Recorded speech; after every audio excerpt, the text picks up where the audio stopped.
pemanfaatan barang milik negara dalam bentuk sewa, ya. Oke.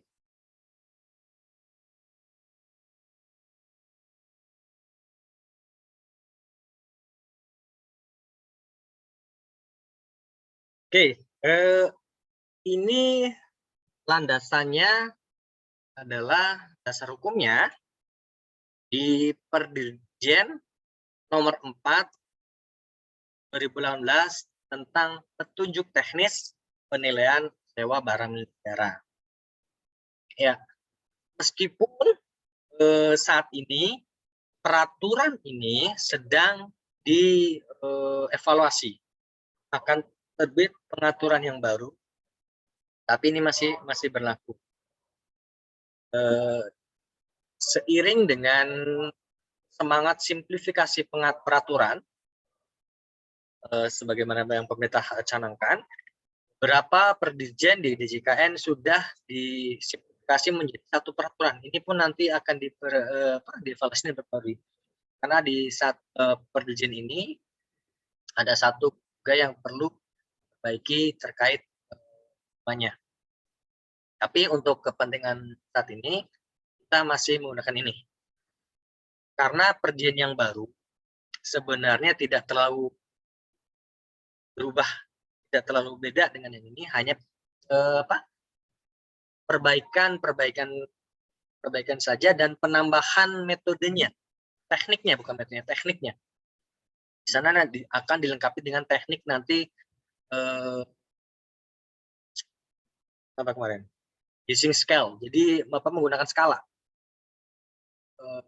Penilaiannya nanti based on menggunakan rating, ya. Tahukan nilainya. Baik. Jadi ini mengulang yang kemarin. Sewa barang milik negara itu bisa berupa tanah, ya. Tanah saja, ini tanah kosong ataupun tanah koridor. Oke. Jadi yang disewakan beneran tanah. Contohnya tanah koridor ini misalnya tanahnya Kementerian PUPR, ya, tanah way of right of way, tanah jalan. Jadi di kiri kanan jalan itu kan itu tanahnya Kementerian PUPR. Tetapi kadang dimanfaatkan oleh pihak-pihak yang menggunakannya, misalnya pihak operator seluler. Mereka akan memasang jaringan serat optik, ya, melalui pinggir jalan. Biasanya kan kenapa? Karena right of way kan biasanya lurus tuh, nggak ada hambatan. Di sini digali pinggir jalannya untuk memasang kabel fiber optiknya ke bawah, nanti ditetapkan pemanfaatannya, tarif sewanya berapa. Nanti kita nilai di sana. Itu kalau tanah koridor, ya. Tanahnya bentuknya koridor. Ada juga tanah kosong. Tanah kosong tidak dimanfaatkan, kemudian disewakan. Saya pernah menilai ini di Tanjung Priuk. Tanah kosong tersebut miliknya TNI Angkatan Udara. TNI Angkatan Udara memiliki sebuah tanah kosong di daerah Tanjung Priok yang dimanfaatkan awalnya mereka sebagai gudang untuk bongkar muat ketika mereka melakukan pengiriman jasa. Tapi karena itu tidak dimanfaatkan, tidak digunakan lagi, kemudian disewakanlah tanah kosong. Dan tanah kosong tersebut pun dimanfaatannya sebagai gudang juga, open storage. Jadi PT perkapalan, PT perkapalan logistik memanfaatkannya sebagai gudang kontainer. Di situ dia untuk menyimpan kontainer sebelum dikirimkan ke seluruh Indonesia. Storage-nya di sana. Yang disewakan apa, Pak? Tanah kosongnya. Tanah kosong tersebut nggak diapa-apain sama si TNI AU. Saya punya tanah kosong nganggur. Tolong silakan dimanfaatkan. Tapi sama si pihak ketiga yang memanfaatkan, itu dipagar keliling ya buat mengamankan. Terus kemudian dia membuat perkerasan, karena kan kalau kontainer itu kan harus keras ya, tanahnya jangan sampai jeblok atau apa, kan mereka lewat bannya berat. Itu dimanfaatkan sebagai kemudian sebagian tanah dan bangunan. Kalau ini kan tanahnya keseluruhan ya, karena tanahnya benar-benar kemarin tuh luasannya sekitar 8.000 meter persegi, 8.200 sekian, 8.000-an akan dimanfaatkan sebagai gudang. Sementara kalau sebagian tanah dan bangunan ruang kantor, space, ruang usaha, ruang kantor, ada beberapa perkantoran pemerintah yang ternyata pegawainya manfaatnya pegawainya sedikit, kantornya lebih. Dulu saya pernah menilai ini tahun 2013, waktu itu Dirjen Migas mengadakan kantor di daerah dengan Jakarta Selatan, AR Rasuna Said, beli bangunan 12 lantai. Nah, ternyata bangunan tersebut yang lamanya ada yang sudah dimanfaatkan oleh pihak ketiga. Dia beli sama tenan-tenannya. Nah, dan ketika dimanfaatkan oleh mereka untuk berfungsi, ternyata ada yang berlebih. Nah, mereka menyewakan ruang kantor itu sebagian disewakan. Kalau ruang usaha, komersial retail ini sama juga.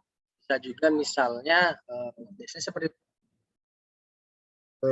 dimanfaatkan sebagai ruang usaha. Waktu itu ada coffee shop-nya di situ. Ada coffee shop sama apa ya? Yang buat kecantikan, salon kecantikan di situ. Kalau orang pertemuan jelas ya, saya kemarin udah pernah cerita, misalnya di Kementerian Keuangan ada gedung Dana Pala, ya bisa digunakan untuk pernikahan ya, kalau Sabtu atau acara-acara lain. Tapi seringnya sih kalau untuk pernikahan, disewakan kepada pihak ketiga ataupun masyarakat. Ruang ATM ini sangat jamak sekali dan sangat aktif di beberapa kantor. Biasanya kalau sistem payroll-nya, penggajiannya kantor itu pakai salah satu bank, biasanya bank tersebut menyediakan mesin ATM-nya di sana untuk memudahkan transaksi usernya. Atau ruang penginapan, ini pun saya pernah cerita yang di Bandung itu punya BMKG, dia sebenarnya asrama untuk pusdiklat ya. Jadi ketika tidak ada kegiatan pusdiklat, tidak ada apa, mereka menyewakan asrama itu penginapan sebagai semacam hotel. Atau terakhir penilaian kemarin saya dan melakukan penilaian di daerah Jalan Jaksa di Jakarta Selatan. Di sana ternyata ada asetnya Kementerian Agama. Kementerian Agama dulu itu punya aset di situ, yayasan dulu sih, yayasan yang dana haji, dan ternyata itu BMN. Jadi BMN tadinya yayasan haji menjadi hotel kelas bintang 3 lah, kelas bintang 3. Itu sama, disewakan juga sistemnya. Kemudian untuk sebagian tanah menara telekomunikasi, benar ya, baik yang greenfield, yang di tanah kosong, yang menaranya tinggi ya, kalau di tanah, atau yang di rooftop ya. Kalau di Jakarta itu banyak di rooftop. Ya bentuknya monopol, antena yang satu tiang. Nanti di sana ada omniknya, ada relaynya, macam-macam. Nanti kita bahas. Billboard atau papan reklame, ya. Kalau daerah Jakarta atau kota-kota besar sangat banyak memanfaatkan sebagian tanahnya. Biasanya kantor-kantor itu kan di pinggir jalan besar tuh, jalan utama kota-kota, jadi sering dilalui ramai lalu lintasnya. Nah, pihak ketiga pengen masang itu tadi billboard, pasang reklame ya, untuk biar bisa dilihat oleh orang. Saya pernah cerita juga kemarin yang terkait yang Direktorat Jenderal Pajak, kantornya mau dibikin reklamenya ya, tapi tidak diizinkan. Bangunan atau ruang lainnya, selain di atas lah, bisa jadi buat kantin ya. Jadi biasanya kantor itu kan butuh kantin. Kantinnya itu disewakan, ditempatkan, bukan nggak bayar ya, kantin-kantin di perkantoran harus bayar. Karena itu memanfaatkan. Kalau keseluruhan tanah dan bangunan berarti tanah dan bangunan full dimanfaatkan untuk sewa. Ya. Berarti kalau fungsi. Tapi kalau yang keseluruhan berarti entah itu tanahnya, entah itu bangunannya, semuanya full sewa. Sama. Hanya batasannya di tanah sebagian atau tanah bangun sebagian atau baik. Ada juga selain tanah dan bangunan, ya, kendaraan, mobil, motor, alat berat, dan lain-lain. Yang pernah saya nilai waktu itu di Palembang, saya menilai kapal, ya, punya Kementerian PUPR. Jadi Kementerian PUPR memiliki kapal keruk. Kapal ini digunakan untuk mengangkat pasir, sedimen yang ada di sungai-sungai. Palembang kan banyak sungai itu, yang merupakan jalur transportasi dari kapal ya. Jadi untuk menjaga tingkat kedalaman sungai itu harus diangkut itu sedimen atau pasir yang di bawahnya, diangkut keruk. Nah, itu dimanfaatkan waktu itu karena kan tugasnya hanya sebagian saja ya, disewakanlah itu alat itu. Waktu itu saya menilai kapal itu tahun 2012 atau 2013 Palembang. Ada juga alat berat misalnya yang dump truck yang punya RMPU juga punya, disewakan kepada ya, truk-truk yang besar itu loh. Kemudian mesin dan peralatan, pabrik, perkayon kertas, infrastruktur, conveyor, pallet foundry, ya. Yang terbaru adalah sekarang kalau BUMN itu barang milik negara XK3S. Jadi itu kan sistemnya cost recovery ya, kontrak karya kerjasama oil migas, gas dan minyak bumi. Chevron, ada Total, banyak lah, ada Sinopec yang dari China, banyak lah, apalagi kalau dari Kalimantan ya, Balikpapan sana banyak tuh. Itu asetnya setelah mereka selesai dikembalikan ke negara. Nah, itu nanti bisa disewakan. Ya entah hilangnya, sumurnya, peralatannya, yang buat sumurnya apa, yang buat pengeborannya. Yang terakhir kemarin saya nilai adalah yang di Bontang. Di Bontang ada LNG Bontang ya, liquid natural gas. Itu LPG ya, kayak LPG, LNG, tapi dia liquid. Itu disewakan. Beberapa K3S menyalurkan gasnya lewat pipa-pipa yang di LNG Bontang, kemudian diurai, kemudian dimurnikan, keluar lagi langsung ke kapal mereka, langsung ke sana. Pemproses mereka melakukan itu, nyewa peralatan mesinnya itu, mereka disewakan. Karena LNG Bontang itu kan punya negara, pemerintah, badan negara. Kemudian kan sama juga yang kemarin tuh Arun ya, yang di Aceh, LNG Arun sama. Ada beberapa K3S menyewakan itu alatnya untuk digunakan, kemudian dikapalkan, dijual. Peralatan kalau peralatan sih saya belum pernah oh ya yang per item ini, tapi yang kalau yang tadi yang LNG Bontang sama Harun, Bontang sih sebenarnya kalau saya pernah. Dan fixture dan furniture, meja, kursi, rak, sofa, size. Ini dimungkinkan ya, siapa tahu ada desain, tapi selama ini saya BMN ini disewakan.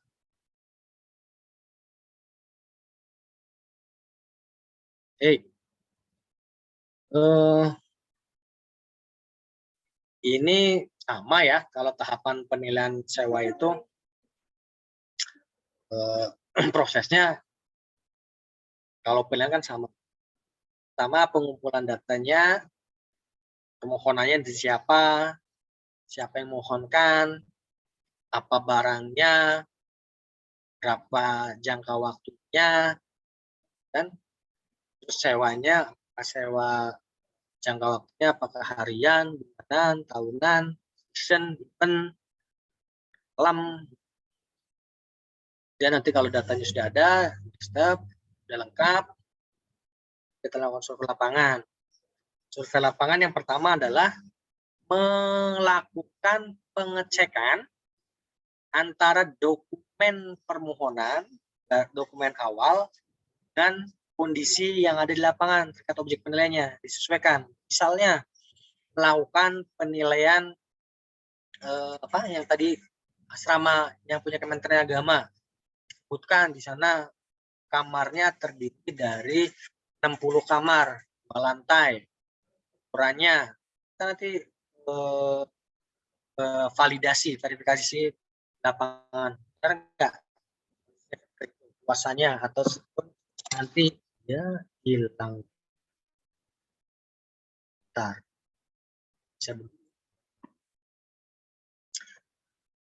Nanti melakukan ada kertas kerjanya, kita catat data-datanya kita yang kita bukan, kita kumpulkan. Nah, itu kita melakukan analisis data, pendekatan, pola nilai, baru laporan. Ini proses penilaian pada umumnya sama sih. Entah itu sewa, untuk SP, panduannya di baik di SPI, di transfer value standar pun sama. Baik.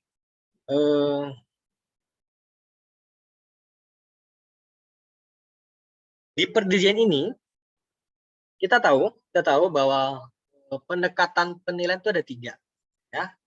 Pasar, pendapatan, dan biaya. Ya.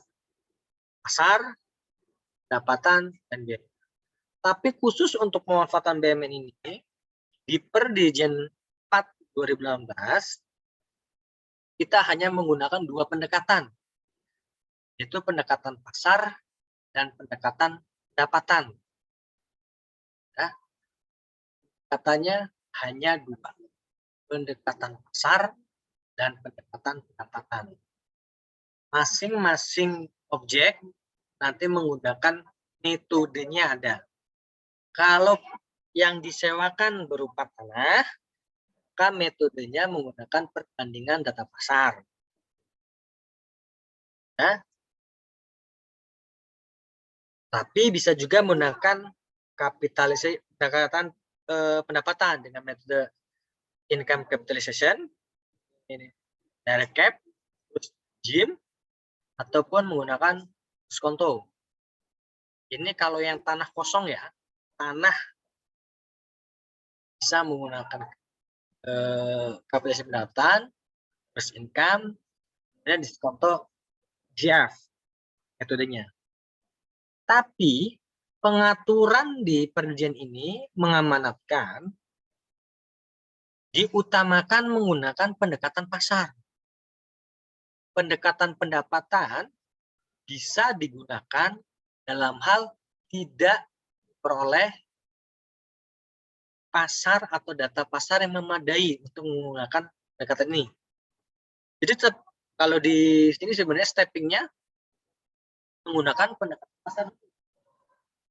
Kalau data informasinya memadai, kamu menggunakan pasar. Jika tidak boleh, menggunakan pendekatan pendapatan. Kalau untuk tanah koridor sama, kalau pasar perbandingan pasar sama semua. Kalau pasar kan cuma satu metode. Jadi sales comparison ya. Perbandingan harga jual atau pasar. Nanti kita akan belajar bagaimana melakukan.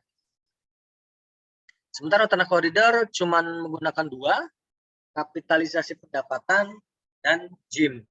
Dia tidak diperkenan menggunakan menggunakan DCF. DCF hanya untuk tanah kosong dan selain tanah dan bangunan. Itu full ya, lengkap. Jadi pendapatannya lengkap, tiga-tiga bisa digunakan. Tapi kalau selain itu tanah koridor, sebagian tanah dan bangunan ataupun seluruh tanah dan bangunan, kalau menggunakan pendekatan pendapatan cuma dapat dua, ya, kapitalisasi pendapatan dan gross income buyer. Kalau mungkin kalian sekarang masih belajar penilaian properti komersial, ini udah dibahas nih harusnya di semester awal-awal pertemuan terkait direct cap dan income multiplier. Ya, nggak apa, kita akan kelas di sini. Oke, ya, kalau pasar membandingkan antara transaksi sewa yang terjadi di pasar dengan membandingkannya kepada objek yang kita nilai, BMN-nya apa. Nanti kita menggunakan pasarnya, kita compare, kalau ada perbedaan kita melakukan penyesuaian, ya, adjustment ada item-item yang mempengaruhi nilai yang berbeda. Oke.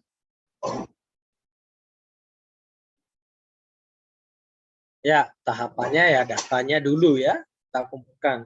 Kalau misalnya kita mau menilai misalnya tanah kosong, seperti yang saya pernah lakukan di Tanjung Priok, tanahnya tanah kosong.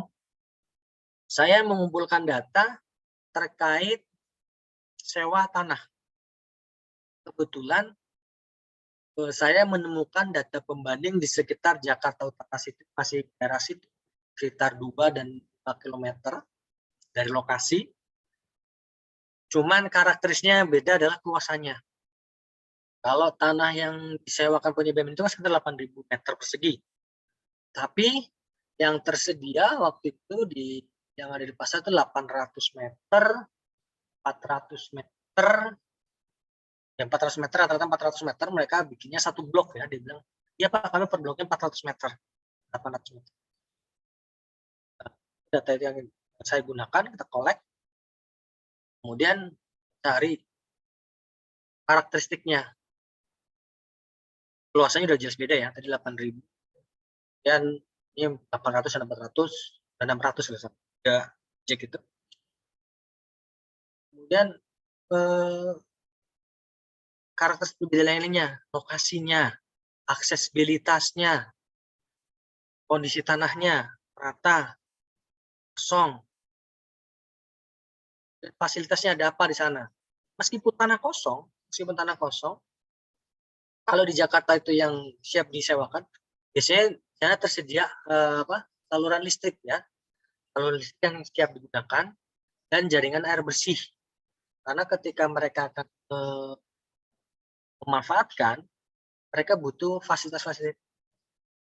Rata-rata mereka udah ada terpasang, tinggal menyambungkan saja butuhnya. Fasilitas pendukungnya, pokoknya informasi kita cari, kita tanya juga transaksinya. Pak, Bu, ini sewanya ini gimana? Oh, sewanya per tahun atau per bulan. Kita harus tanya, bayarannya gimana? Terus ada nggak depositnya? Biasanya kalau di Jakarta atau di daerah lain, ketika kita melakukan sewa, pihak pengelola ataupun penyedia itu mensyaratkan beberapa ketentuan. Misalnya, oke, you boleh sewa, tapi you harus naruh deposit sekian persen atau sekian ribu.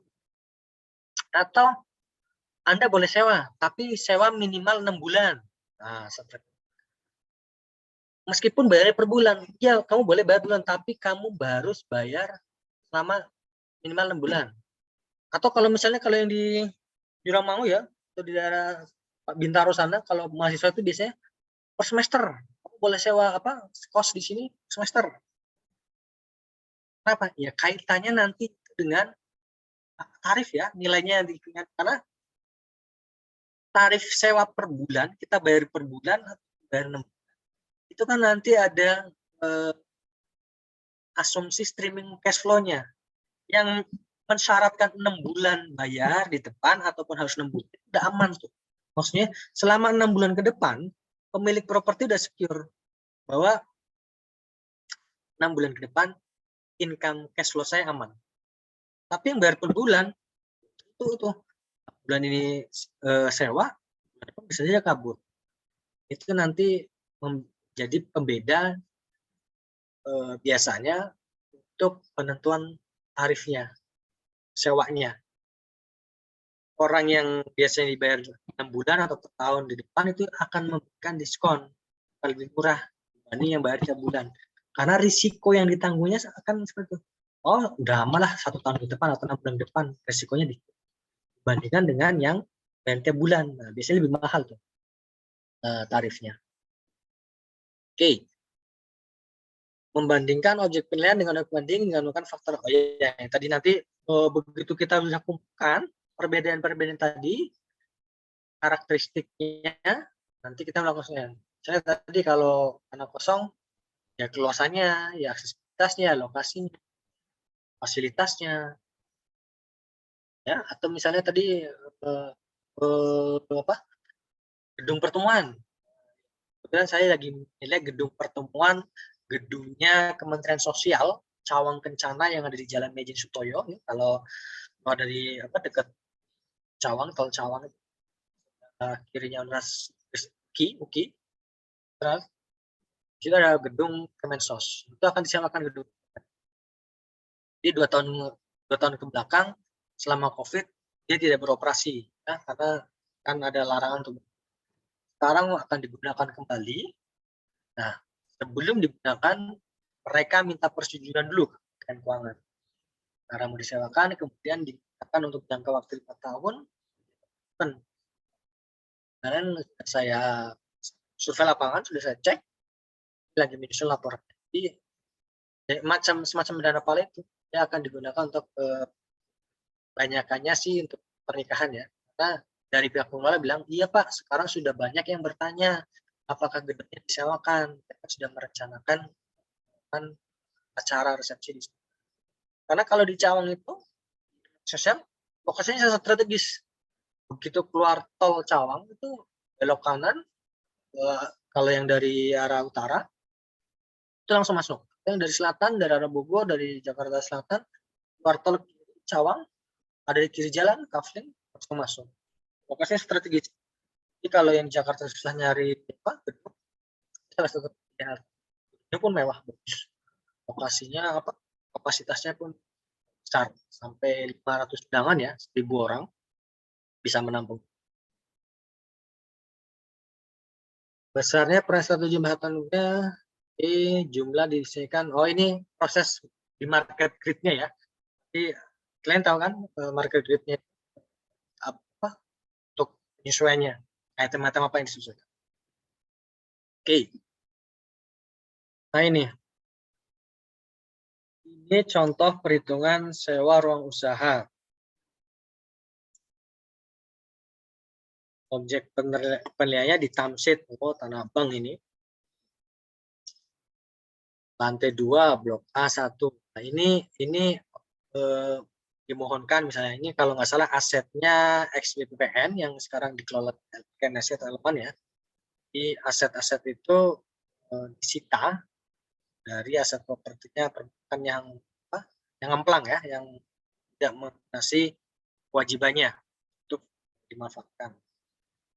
Tamrin City, Kebun Kacang, luasnya 10 meter. Oh, ini luasan kiosnya ya. Lantai 2 dekat eskalator. Nah, kebetulan dapat objeknya sama di Tamsit semua ya. belajar satu lokasi ini hanya beda blok saja. A, blok E, blok B, ya blok. Sama ya, yang saya bilang tadi. Kalau udah biasa pakai begini, cari karakteristik properti yang mungkin mempengaruhi nilai.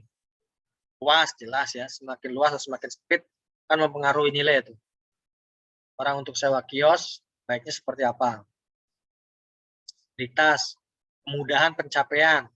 Ini ada di lantai 2 dekat eskalator utama. Wah, cepat aksesnya. Gitu. Dari eskalator langsung bisa. Ini lantai 2 dekat lift. Dekat liftnya seberapa dekat gitu kan? 2 blok, 3 blok, harus jelas juga. Yang pembanding 2, lantai 5 depan tangga eskalator utama ini langsung dekat aksesibilnya malah mudah ini pencapaiannya. Itu turun atau naik dari eskalator langsung ketemu nih spotnya. Karena pembanding 1 jelek ini. Lantai 1 posisi di belakang, nggak tahu belakangnya. Belakang dekat toilet atau belakang mana sih? Makanya ketika melakukan survei tadi lapangan, selain kita melakukan verifikasi menyesuaikan dokumen dengan di lapangan, ketika survei lapangan memungkinkan untuk melakukan survei data pembandingnya yang akan digunakan. Data pasar, di sana ada enggak? Yang ada bisa gunakan. Ya.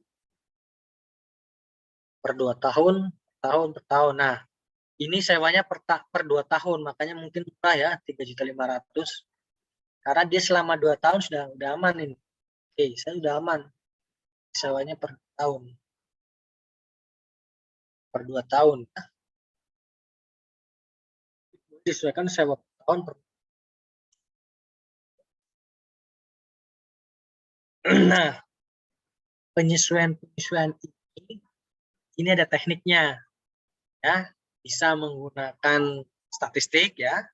Linear, nanti gunakan linear, tapi datanya harus banyak. Biasanya agresif linear sederhana. Atau menggunakan penyesuaian biaya. Kalau penyesuaian biaya itu misalnya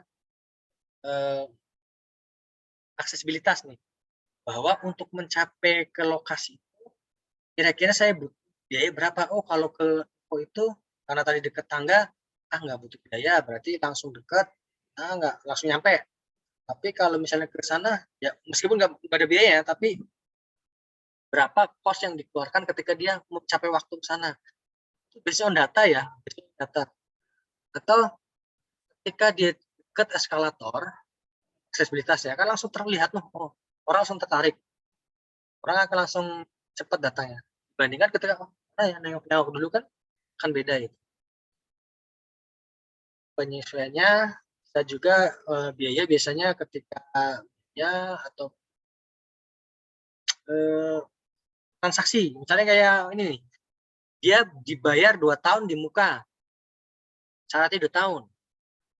Kita tanya, oh kalau kamu sewanya langsung 2 tahun, berarti setahunnya 3 juta.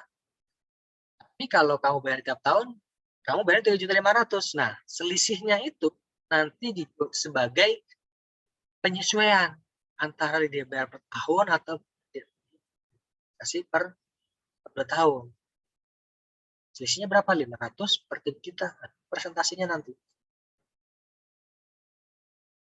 Seperti itu. Ya? Oke lah, nanti sambil belajar. Ya. Nah,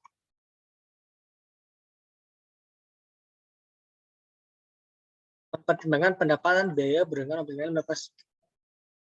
Oke. Kalau ini ketika menggunakan pendekatan pendapatan. Tadi dibilang mempertimbangkan pendapatan dan biaya yang berhubungan dengan melalui proses kapitalisasi atau diskon. Sebenarnya kalau dilihat nanti di sini, gross income multiplier ataupun direct capitalization itu sebenarnya ranahnya itu hampir sama dengan pasar. Karena kita membandingkan objek yang ada di pasar untuk mendapatkan JIM-nya dan untuk mendapatkan capitalization rate-nya. Itu dapat dari mana? Dapat dari pasar. Meskipun perjanjian ini dibuka penggunaan cap rate-nya, nanti bisa boleh menggunakan rate sukuk atau obligasi risk free rate-nya, atau bisa menggunakan BACC ya, kalau di sini weighted average capital, cost of capital-nya. Tapi sebenarnya kalau bisa dilihat nanti, entah itu direct cap rate-nya, capitalization rate-nya, ataupun JIM-nya didapatkan dari pasar sebenarnya. Jadi kalau menggunakan ini, ya kita 2 kali kerja ke sana. Dan metode discounted cash, kalau ini base-nya on cash flow ya. Ini sebenarnya yang kalau dilihat dari meskipun semuanya pendapatan, karena kan menggunakan tingkat kapitalisasi ya, tingkat kapitalisasi baik JIM maupun cap rate-nya, itu kan pastinya pendekatan pendapatan, tapi memperolehnya itu based on pasar. Nanti saya akan jelaskan di sini. Jadi kalau kapitalisasi pendapatan ya langsung nilai wajarnya berapa dan kita kalikan dengan cap rate-nya. Nah, nilai wajarnya berarti kita melakukan 2 kali. Propertinya kita nilai dulu. Ya. Kalau tanah, berapa sih nilai properti tanahnya? Kayak di Jakarta misalnya, yang saya contohkan di gudang dijadikan storage oleh kontainer. Kalau saya menggunakan kapitalisasi pendapatan, saya ngitung nilai tanahnya dulu. Tanahnya itu dinilai dulu nilai wajarnya berapa. Oh, daerah Tanjung Priok sana, tanah per meternya nilainya 15 sampai 17 juta. Taruhlah 17 juta. Kali 8.000. Ketemu sekian juta. Ya. Miliar sekian, 3,5 miliar. Nanti hasilnya dikalikan dengan kapitalisasi tertentu. Kalau 3 miliar capital cap rate-nya 1%. Berarti sewa per tahunnya 0,3 miliar sekitar 30 juta setahun. Ya, sewanya. Nah, ada contohnya nggak? Oh, bentar.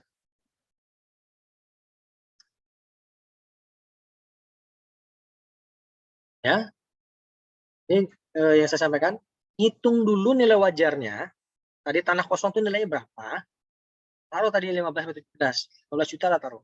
Kalikan keluasannya. Keluasannya 8.000. Nah, sekali 8. 0,4. 8, 4, 12. 12 miliar sekian. Jadi tanahnya nilainya 12 miliar. Kemudian cap rate-nya berapa? Nah, penentuan capitalization rate-nya ini nanti diatur sebentar saja, Pak. Bentar ya. Di Perdijen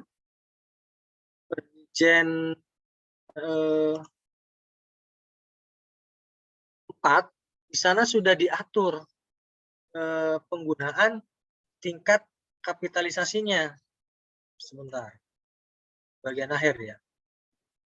Nah,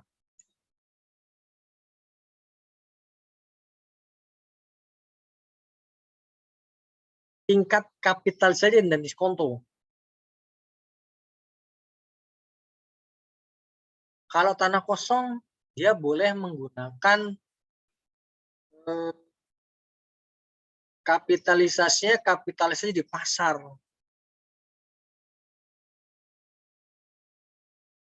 Oke, kita bicara ini nanti. Ya, kita kembali ke sini.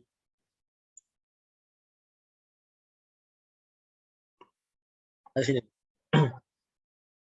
Jadi ketika sudah dapat nilai wajarnya, kemudian kita kalikan tingkat kapitalisasi. Tingkat kapitalisasi ini peroleh dari mana? Ini dari kalau kosong tadi perhitungannya dulu. Nah, taruhlah 1,5 miliar ya. Tadi yang tanah itu nilainya 1,5 miliar. Bahwa tingkat kapitalisasi 1%. Maka nilai wajarnya 1 miliar dikali 1%. Diperoleh 15 juta per tahun sewanya. Ya. Nah, Sekarang bagaimana cara memperoleh 1%-nya ini, Pak? Kalau untuk 1,5 ini kan kalian bisa ya menggunakan pendekatan pasar. Comparable, cari datanya dulu, tanah yang dijual, tanah kosong di daerah tersebut. Ketemu per meter perseginya berapa nilainya, baru nah itulah nilai per meter perseginya si Jack ya. Prosesnya 2 kali. Makanya saya bilang, ketika menggunakan pendekatan pendapatan, sejatinya kita melakukan 2 kali. Karena kita pasarnya nilai wajarnya dulu, baru kita nilaikan kapitalisasi. Kapitalisasinya pun menggunakan nilai pasar. Nih. Nah,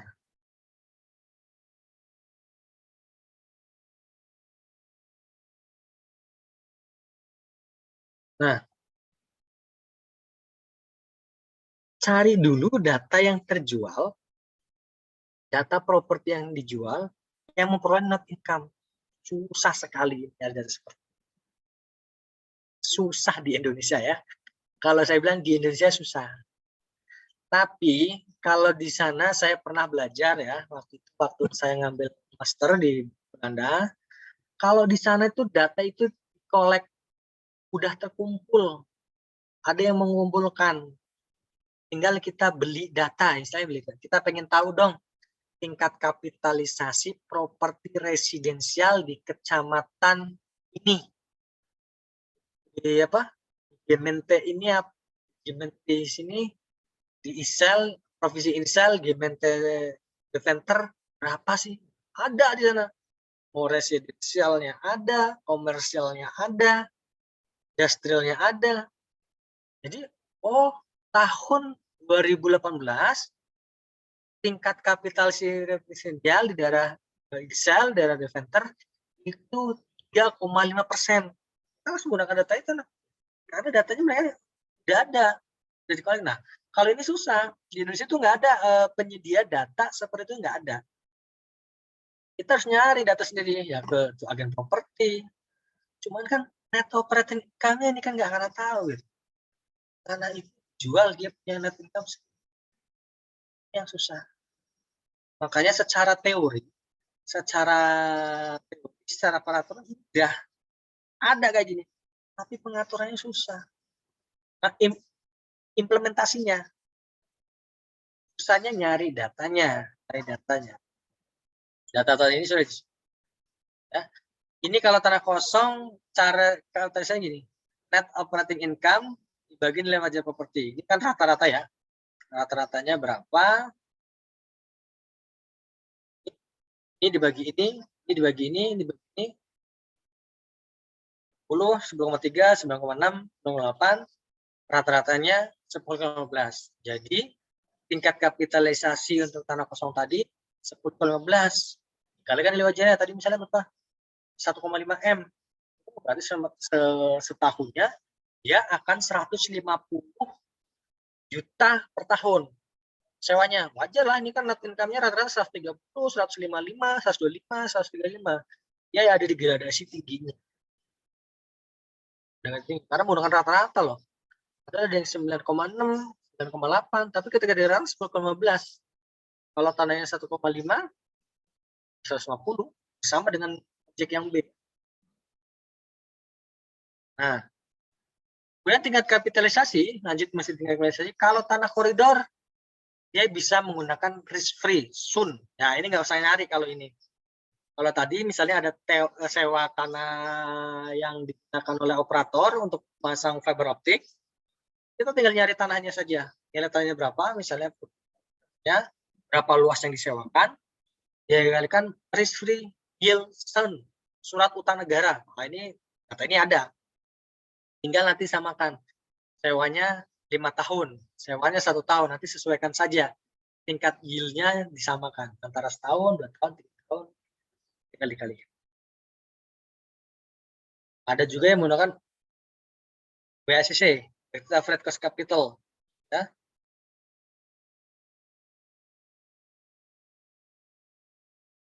Ini summation method untuk dari tingkat kapitalisasinya. Kalau di perdian ini sama udah ditentukan ya, tanah kosong, tanahnya koridor atau koridor, tanah dan bangunan, selain tanah bangunan, keseluruhan itu nanti ada bagaimana tingkat kapitalisasi R-nya digunakan, yang boleh digunakan. Tingkat R ini,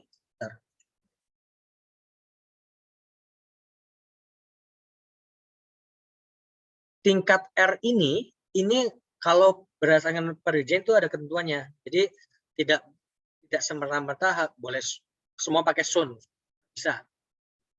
Ada yang bisa, ada yang enggak. Ada ketentuannya.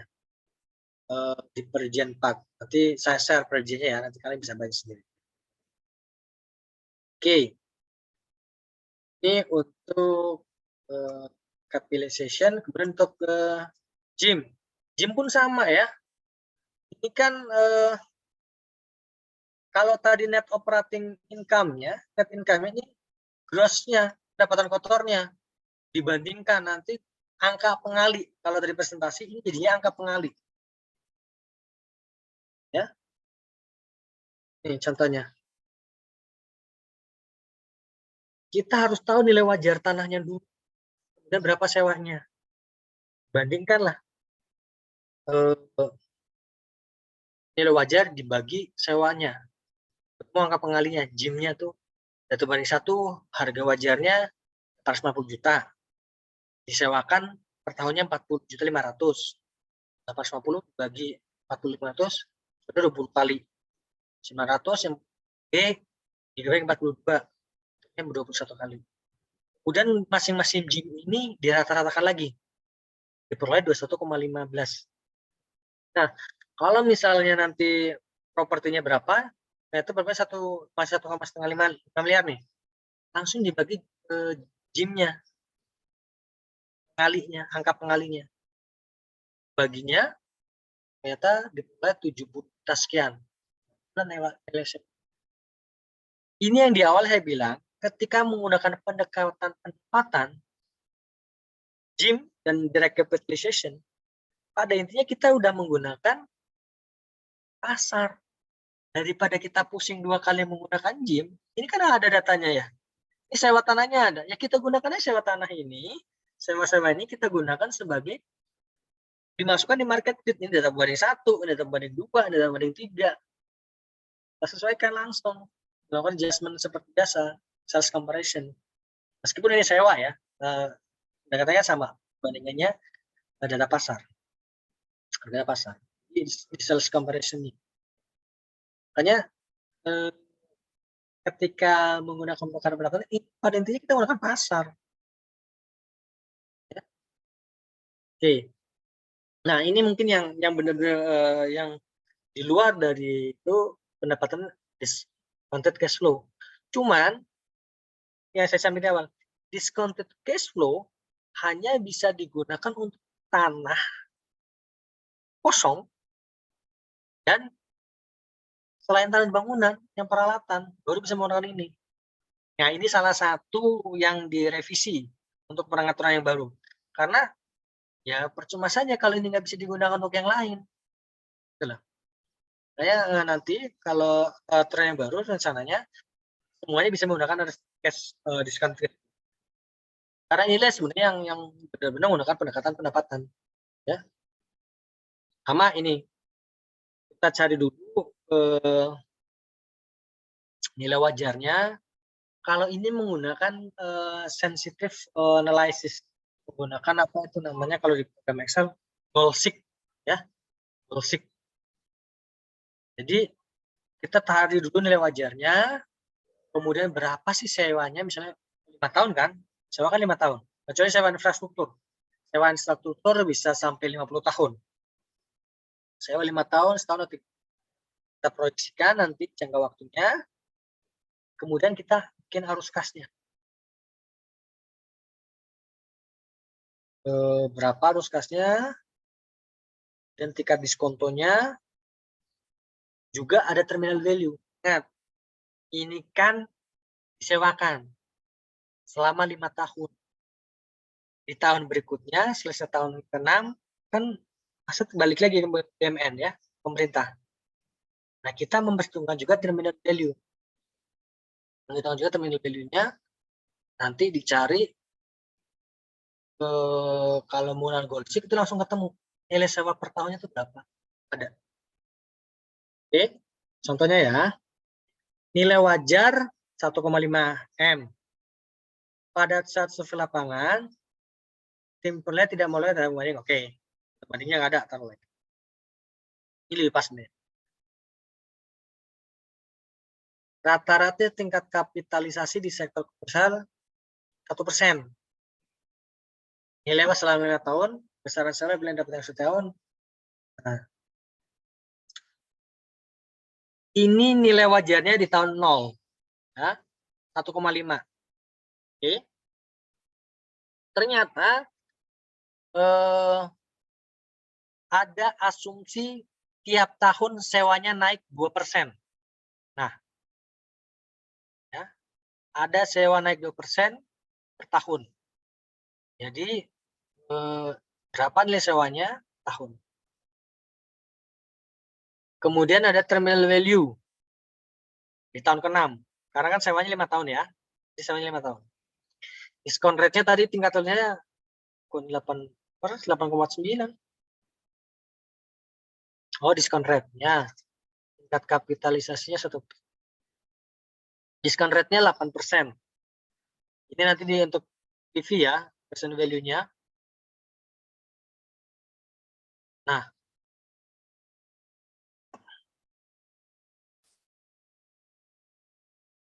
oke. Ini menggunakan analisis Goldsik. Ketika dia di sini 25 juta per tahun sewanya, ternyata menghasilkan NPV-nya 1,7. Ini berarti nggak pas. Ya. Harus menyamakan di 1,5, di sini cuma 1,5 seperti ini. Nanti diperoleh per tahun sewanya ini 21, 135, ini sewa yang diberikan per tahun. Nah, ini kan ketemu 1,5. Coba nanti saya cari filenya ya. PR saya buat menjelaskan ini minggu depan. Karena saya belum siapkan Goldsik-nya, Excel-nya. Saya kalau ketemu, kita belajar ini minggu depan ya, tambahan sebentar saja. Karena biasanya kalau saya disuruh minta ujian, ini akan jadi salah satu soal hitungannya. Akhir semester biasanya ini. Gunakan bagaimana menghitung dibayar per tahun atau dibayar per 5 tahun. Terus sementara kalian lihat dulu, baca-baca. Insya Allah pekan depan saya carikan Excel-nya, kita ngitung bareng. Karena kita belajar dulu memahami bagaimana penilaian sewa secara konsepnya. Tentunya besok. Oke. Ini kalau dibayar tiap tahun, ya, ini. Tapi kalau sekaligus dibayarkan di bulan ini 99. Nah, bagaimana cara nyarinya? Oke, saya janji depan ya. Kita hitung sama-sama. Contoh kasus semua ini. Ada 2. Ini hampir sama kayak yang tadi. Oke, saya lanjut dulu yang lain.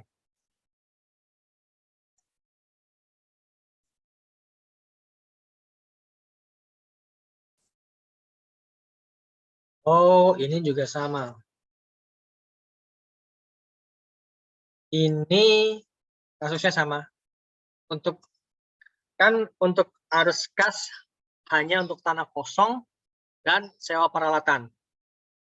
Waktu saya menghitung LNG Bontang, saya menggunakan pendekatan ini, pendekatan. Di berapa pendapatannya, berapa nilainya. Waktu itu sewanya karena di infrastruktur ya, sampai 50 tahun. Ya kalau nggak salah jangka panjang. Tapi enggak sih, dia per 5 tahun kok. Sewanya dia per 5 tahun, perpanjang 5 tahun, perpanjang. Karena mereka nggak mau bayar banyak di depan. Ketersediaan gas ini. Jadi mekanismenya adalah eh, nilai sewa itu dihitung present value-nya, dihitung ke depan. Nanti dinilai kini kan ya, karena kan selama 5 tahun. Apakah dia bayar di tiap tahun atau bayar di depan? Karena sebenarnya kalau sesuai peraturan yang ada di Kementerian Keuangan, sewa itu dibayar di depan, di muka, langsung. Entah sewa 3 tahun, sewa 2 tahun. Misalnya sewanya 5 tahun, sewanya per tahunnya 10 juta. Berarti dia baru 50 juta langsung di awal. Di awal tuh harus bayar 50 juta. Kalau 2 tahun, harusnya 20 juta. Nah, tetapi pemerintah memberikan keringanan. Dalam hal mereka tidak sanggup, mereka boleh bayar ngangsur tiap tahun. Nah, ketika kita bayar ngangsur tiap tahun, tentunya angkanya berubah dong. Enggak 10 tahun, 1 tahun 10 juta. Bisa saja 1 tahunnya yang tahun pertama 10 juta, tahun kedua 10.500.000, tahun ketiga 10.050. Biasanya seperti itu, ada kenaikan tiap tahun dan kita bisa value. Sama sih untuk kalau untuk apa arus kas terdiskon dan cash flow ini lebih pas ketika menggunakan pendekatan. Nah, kalau dua yang lain, direct capitalization ataupun GIM, itu sebenarnya kita base-nya data pasar. Data pasar. Nah, ini yang cukup krusial juga, yang sebelum terakhir. Masing-masing jenis itu berbeda untuk tingkat diskonto dan kapitalisasinya. Biasanya pun ini sering keluar ujian. Biasanya saya kalau dibikin saya ngambil dari sini. Kalau misalnya sewa tanah dengan tanah kosong menggunakan pendapatan, tekniknya DCF. Kalau tanah berarti tingkat diskonnya apa? Risk free. Risk free-nya apa? Surat utang negara. Kalau menggunakan direct capitalization, tanahnya apa dulu? Koridor atau non koridor? Oh, kalau tanah koridor udah pasti dia risk free, ya. Kalau tanah non koridor R-nya sejenis. Ini sama jenis pasar ya. NOI dibagi dengan nilai wajarnya, ketemu R pasar. Kalau belum berkoridor, surface atau subsurface, di atas tanah atau di bawah tanah. Ini nanti kita ketika penilaian jalan akan kita coba. Ini kalau mau bahas subsurface, surface, sewanya di atas apa di bawah? Ada yang di atas, Pak? Ada. Sewa koridor di atas tuh pipa. Biasanya pipa ada yang nggak ditanam tuh. Pipa tapi di pinggir jalan. Yang nggak ditanam. Pipa gas atau pipa minyak yang di daerah Arun sana itu sama, dia melewatinya di permukaan biar terlihat. Kenapa? Kalau dipendam kan orang nggak tahu. Gas tekanan bisa meledak, makanya di atas tanah. Nah, kalau survei seperti itu menggunakan summation method atau weighted average survival.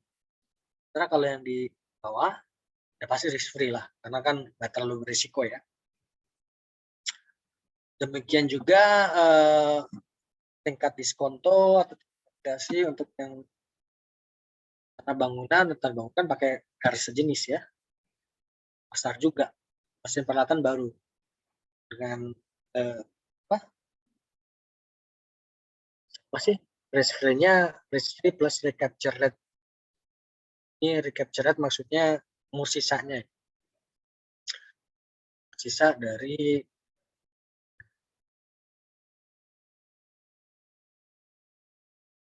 baik, sementara itu yang bisa saya sampaikan sambil saya ngisi portal.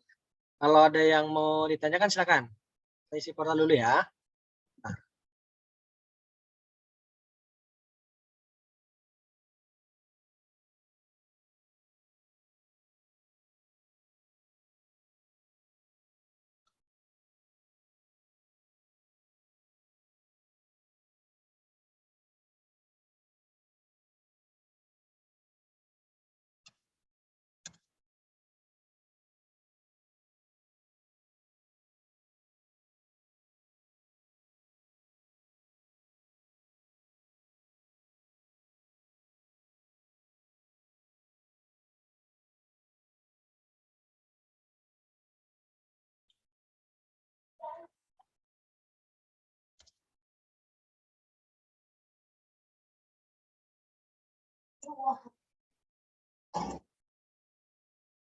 Nah, baik. Maaf Pak, Ya, silakan. tadi saya diingatkan sama teman-teman untuk PowerPoint-nya Pak. Oh iya, saya belum kirim PowerPoint sama nanti periziannya juga ya. Bentar.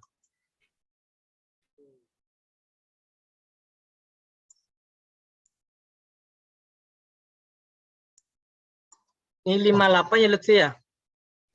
Iya Pak. Bentar.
Ya, saya sudah kirimkan ke WA Group ya.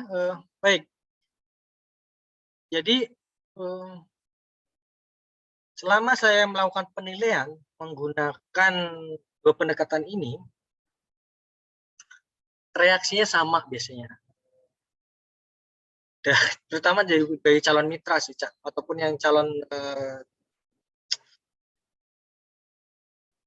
calonnya penyewa. Pak, kok nilainya tinggi banget? Pak, ketinggian nilainya ya karena mereka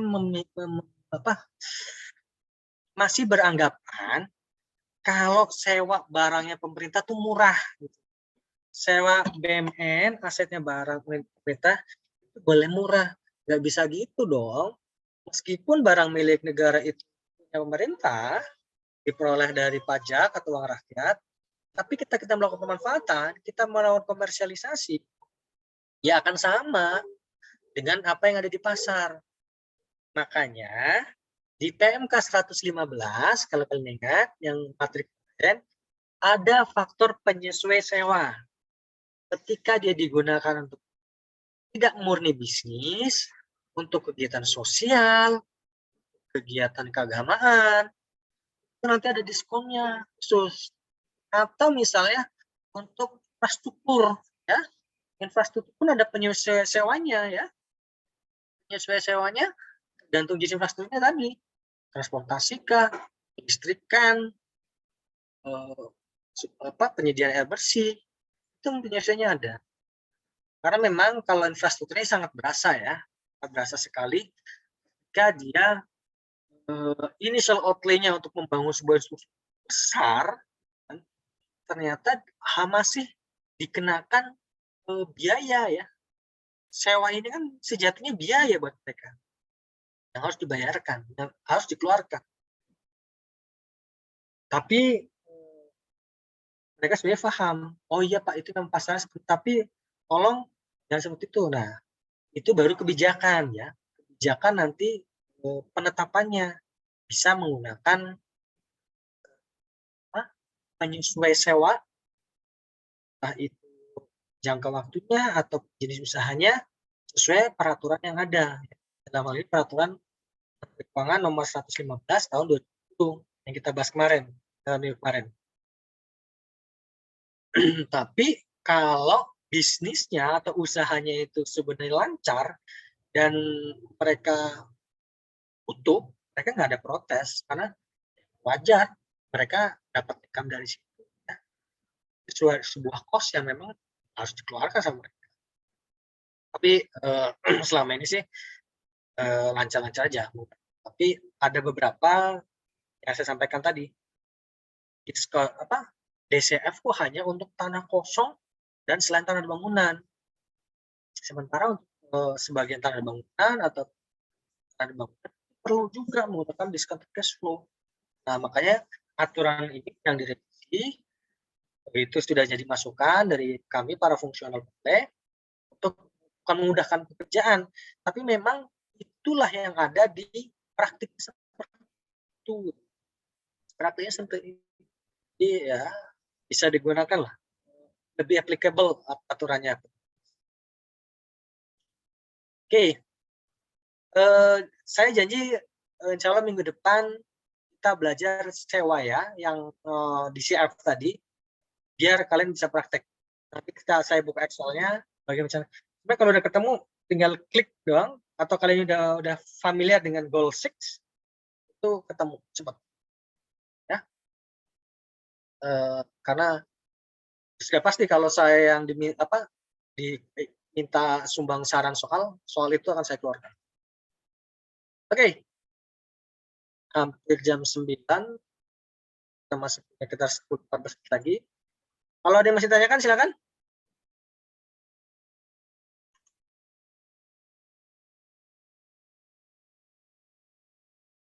Cukup ya?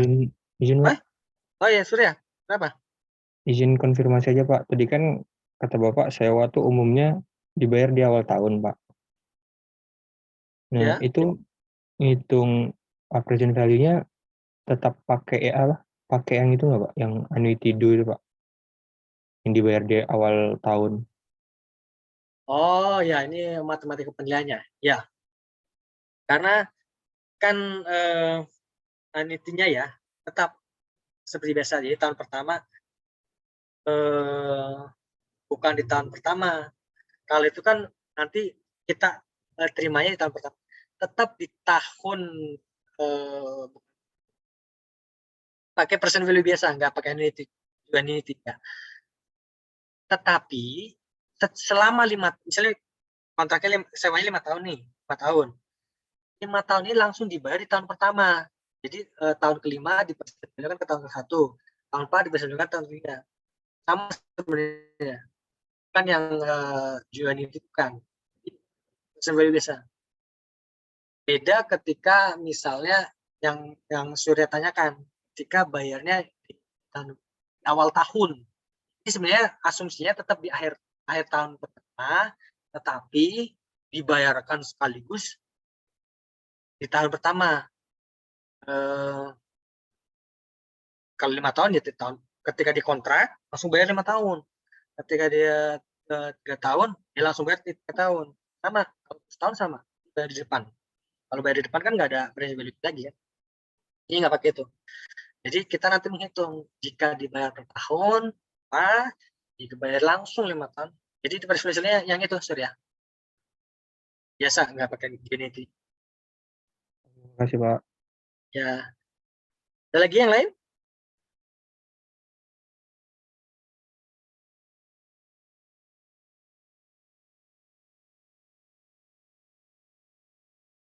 Udah pada lihat hasil UTS-nya? Oh, udah di-upload tuh. Oh, belum bisa ya? Belum, Oh, belum Pak. kelihatan. Belum, Mbak. Belum. Oke. Oh ya, terakhir kalau nggak salah memang kemarin sih ya tanggal 17 itu terakhir dosen diminta terakhir ngupload 2359. Besar ya. Tapi saya sudah dapat semua. Oke lah. Kalau gitu kita cukupkan sekian ya. Tapi bukan minggu depan ya, kita libur ya. Tahun depan kita ketemu tahun depan. Oke, kita tahun depan. Oke, saya cukupkan sekian. Ingat, walaupun PPKM dibatalkan, kalian nggak boleh kemana-mana ya. Jangan ngumpul-ngumpul. Itu varian Omicron katanya walaupun nggak berbahaya, tapi lebih cepat menurunnya. Tetap jaga kesehatan. Sekian dari saya. Selamat liburan. Terima kasih. Saya pamit ya. Terima kasih banyak, Pak. Terima kasih, Pak. Terima kasih, Pak. Terima kasih, Pak.